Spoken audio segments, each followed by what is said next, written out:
Hi, my name is Jonathan Lambert, and this presentation is going to give you an overview of the formulas used for descriptive statistics, or formulas used within descriptive statistics.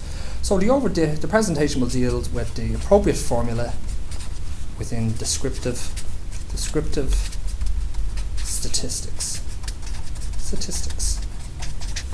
Okay. So,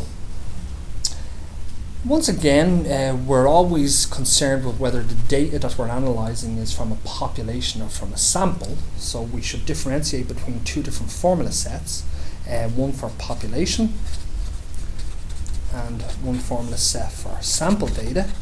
Okay?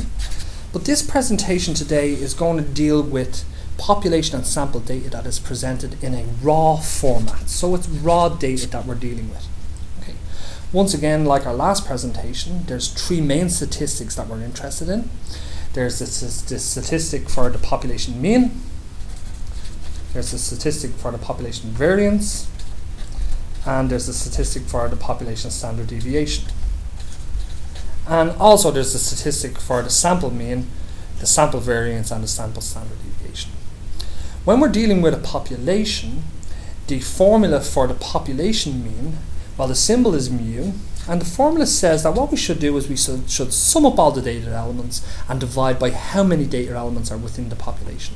So the formula for the population mean is sigma x, sum all the values, and divide by how many values there is, capital N. In the sample case, what we're dealing with is we're dealing with sample data represented in raw format. The formula for the mean, well, the symbol for the mean is x bar, and the formula once again is it's the sum of all the x values, of all the sample values, divided by how many values there is. Small n in this case, small n to represent the size of the sample, capital N to represent the size of the population.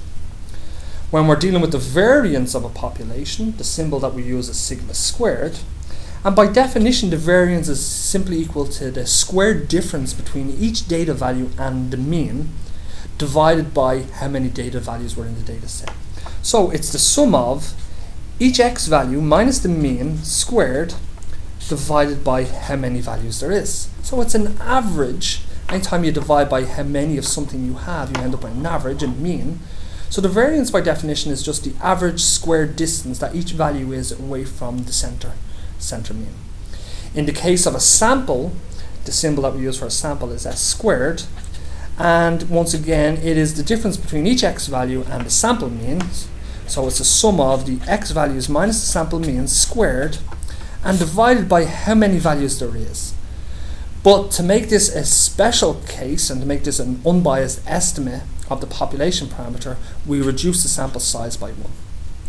In the case of the standard deviation, well, the standard deviation by definition is just simply the square root of the variance. So the standard deviation, sigma, for the population case, is simply equal to, well, it's equal to the variance, the sum of the x values minus mu squared, divided by how many values there is, and it is the square root of that. So it's the square root of that formula. In the sample case, the standard deviation, the symbol is s, and once again, that's the same as the square root of the variance of the sample. So it's the sum of the x minus the x bar squared divided by n minus 1, and it's the square root of that value. So we've presented 6 statistics. We've presented the formula for the mean of a population. We presented the formula for the variance of a population, and we've presented the formula for the standard deviation of a population. We've also presented the 3 relevant formulas in the sample case: the mean of sample raw data, the variance of sample raw data, and the standard deviation of sample raw data is there. Okay, and that concludes this presentation.